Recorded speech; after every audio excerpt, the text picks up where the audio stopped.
4 organ, mulai dari ginjal, ureter, vesika urinaria sampai ke uretra. Nah, mulai dari ginjal. Itu baru tuh, kamu kencing. Kenapa dia buka? Dextra.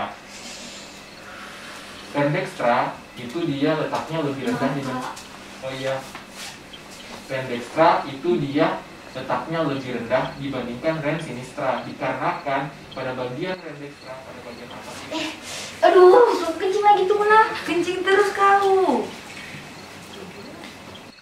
Jadi pada ren dextra itu pada bagian atasnya ada namanya hepar. Jadi maka oleh karena itu ren dextra dia Stres deh, serta kencing-kencing 3 hari nih. Mana sakit? Sakit manamu? Yang itu. Hah, yang itu? Ih, jangan-jangan gangguan di saluran kemimu itu, Mida. Apa itu, Dek? Itu tadi dijelaskan kakak. Ih, salah dengar saya Udah pergi tawa toilet. Jelaskan ulang, Pi. Vesika urinaria. Vesika urinaria atau kandung kemih, seperti yang kita ketahui, fungsinya adalah menyimpan urin. Pada orang dewasa dapat menyimpan urin kurang lebih 500 ml. Jadi, vesika urinaria ini terletak di cavum pelvis. Dia terletak di posterior dari simfisis pubis. Pada wanita, dia terletak di anterior dari uterus dan rektum. Sedangkan pada pria, dia terletak di anterior dari glandula seminolosa, ampulla ductus deferens, glandula prostata, dan rektum. Kemudian saat kosong, vesika urinaria ini berbentuk seperti piramid. Jadi dia memiliki bagian apex atau puncak, yakni apex vesicae. Apex vesicae ini memiliki hubungan menuju ke umbilicus melalui ligamentum umbilicalis media. Selain apex vesicae, vesika urinaria ini memiliki beberapa bagian.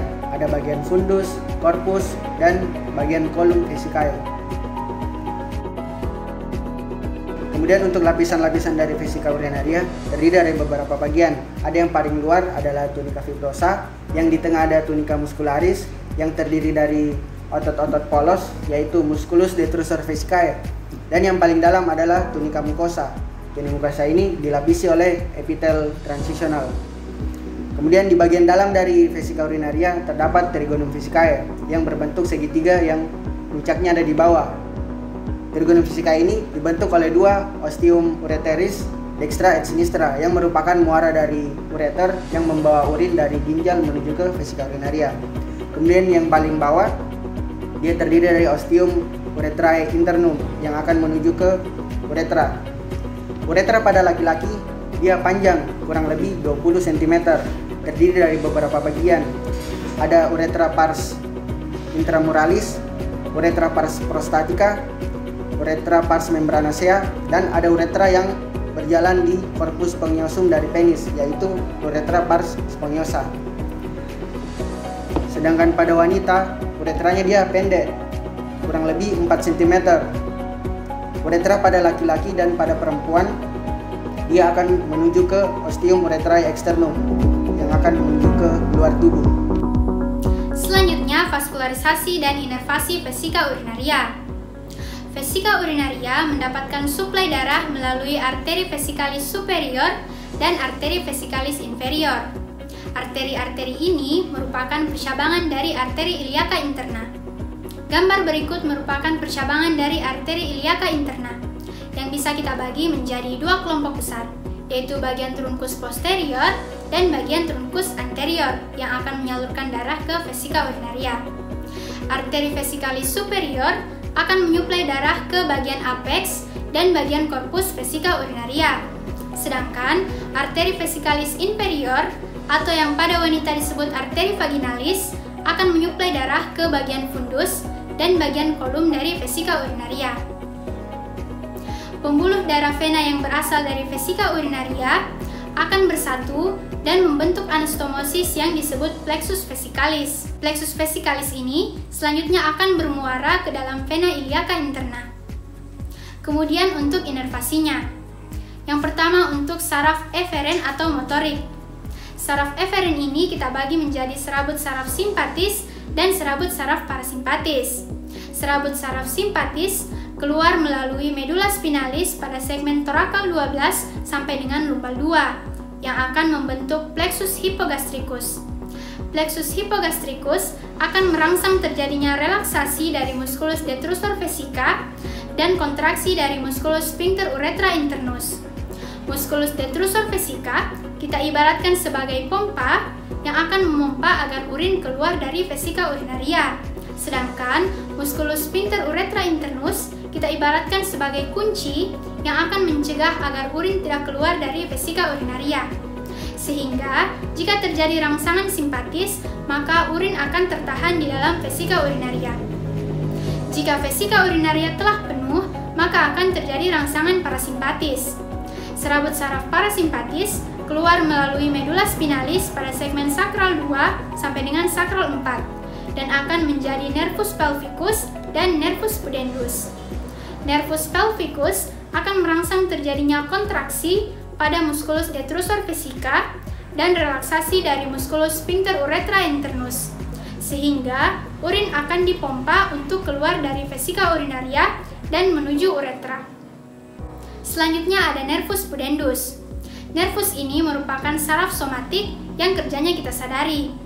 Nervus ini akan merangsang terjadinya kontraksi dari musculus sphincter urethra externus. Otot ini kita ibaratkan sebagai kunci kedua yang akan mencegah agar urin keluar.